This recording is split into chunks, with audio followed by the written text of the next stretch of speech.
Hi friends, நான் செல்லத்தோட வீடியோவை நான் போட்டிருந்தேன். அதில் இப்போ கூட கமெண்ட் பண்ணியிருந்தாங்க தங்கக்குட்டின்னு. ரொம்ப ஹாப்பியாக இருந்துச்சு. ஏன்னா என் பாப்பா என் செல்லத்துக்கு அவ்வளோ பாசம் காட்டி கமெண்ட் பண்ணியிருக்கிறது எனக்கு ரொம்ப சந்தோஷமாக இருந்துச்சு. நான் ஏற்கனவே சொல்லியிருந்தேன் ஃப்ரெண்ட்ஸ், நீங்கள் அவங்க காடை ப்ரே பண்ணிக்கங்கன்னு சொல்லியிருந்தேன். அதனாலே என்னமோ என் பாப்பாவுக்கு கொஞ்சம் கொஞ்சமாக க்யூர் ஆகிட்டு வந்துட்டுருக்கு. மேலும் க்யூர் ஆகிறதுக்கு நீங்கள் தான் சப்போர்ட் பண்ணணும். கொஞ்சம் எங்கள் தங்கத்துக்காக ப்ரே பண்ணிக்கங்க. இந்த குட்டியை நான் நேற்று கூட போய் அழைச்சிட்டு போய் இன்னொரு இன்ஜெக்ஷன் போட்டு விட்டோம். அதோட நான் எப்போதுமே எங்கள் பெரியவனுக்கும் சரி, காயம் ஏற்பட்டுச்சுன்னா, அதாவது பூனை சண்டை போட்டாலும் சரி, நாய் சீண்டுனாலும் சரி, இந்த மருந்தை தான் நாங்கள் போடுவோம். இதுதான் டாக்டர் எழுதி கொடுத்தாங்க. ஈஸியாக சீக்கிரம் புண்ணு ஆறிடும்னு சொன்னாங்க.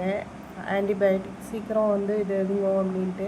அது மாதிரி பெரியவனுக்கு தான் ஃபஸ்ட்டு இந்த டியூபே காலி ஆகிடுச்சு. அந்தளவுக்கு அவனுக்கு போட்டு காயம் அடிக்கடி போய் பூனைகிட்ட சண்டை வளர்த்துட்டு வருவான்.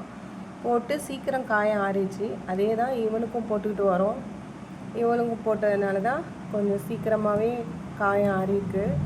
இப்போவும் போட தான் போகிறேன். அதுக்கு தான் நீங்களும் உங்களுக்கு யூஸ்ஃபுல்லாக இருக்கும்.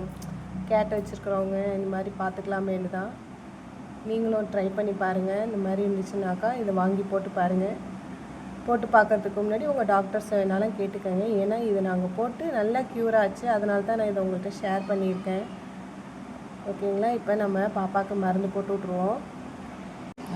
மருந்து போடுறதுக்கு முன்னாடி கையை நல்லா கழுவிட்டு தான் போடணும். எனக்கு க்ளவுஸ்லாம் போட எனக்கு மனசு வராது. ஏன்னா நம்ம கையாலேயே நம்ம பிள்ளைங்களுக்கு போடணும். அதுக்காக நான் நல்லா கையை வாஷ் பண்ணிவிட்டு என் பாப்பாவுக்கு போடுறேன். ஏன்னா நம்ம கையில் உள்ள கிருமியை பாப்பாவுக்கு ஒட்டிடக்கூடாது. அதனால் பாருங்கள், போட்டுட்டேன். அவளுக்கு போடும் போதே வாழை ஆட்டுன்னு ஆட்டுது. ஏன்னா அந்தளவுக்கு வலிக்குது பாப்பாவுக்கு. அதனால் நான் மேலாக தான் போட்டு விட்ருக்கேன். நல்லா திக்காக போட்டுருங்க. லைட்டாலாம் மருந்து எடுத்து போடாதீங்க. நல்லா திக்காக போடுங்க. இன்னும் கூட கேப் இருக்குது. நான் போட்டுருந்தோம். இந்த போடணும். இன்னும் கூட கொஞ்சம் இந்த உள்ள இருக்குது பாருங்கள். அதுலேயும் போட்டுருக்கேன். அவள் என்ன பண்ணுவோம், கொஞ்சம் நேரம் கழிச்சு அதை நக்கிடுவா. அப்படியே பெரியவனும் அப்படி தான் பண்ணுவான். அதனால் ஒன்றும் ஆகாது. நாங்கள் டாக்டர்கிட்டையும் கேட்டுட்டோம். நக்கிட்டாலும் பிள்ளைங்களுக்கு ஒன்றும் ஆகாது. உள்ளே போகிறதுனாலையும் நீங்கள் பயப்பட வேணாம். நீங்களும் அதே மாதிரி போட்டு பாப்பா நக்கிடுச்சேன்னு சொல்லுவீங்க. அதுக்காக தான் சொல்லிக்கிறேன். பிள்ளைங்க கையில் படாமல் பார்த்துக்கோங்க. குழந்தைங்க கையில் மட்டும் கொஞ்சம் படாமல் பார்த்துக்கோங்க. இதே மாதிரி இங்கே சின்ன ஒரு காயம் இருக்குது. இங்கே பாருங்கள், இது எவ்வளோ பரவாயில்ல, பாரி இருக்குது. அவளுக்கும் போட்டுறேன், அந்த பக்கமும் போட்டுடுறேன். இப்போ சாம இருந்துருவா கொஞ்சம் நேரம் வரையும். இங்கே பாருங்கள், அந்த மருந்து போட்டோன்னே அது கொஞ்சம் மொய்ந்து ஏதாவது பண்ணுமோ என்னமோ தெரியல. கொஞ்சம் நேரம் கழித்து நக்க ஆரம்பிச்சிடுவா பாப்பா. இந்த பாருங்கள், நக்க ஆரம்பிக்குது பாருங்கள்.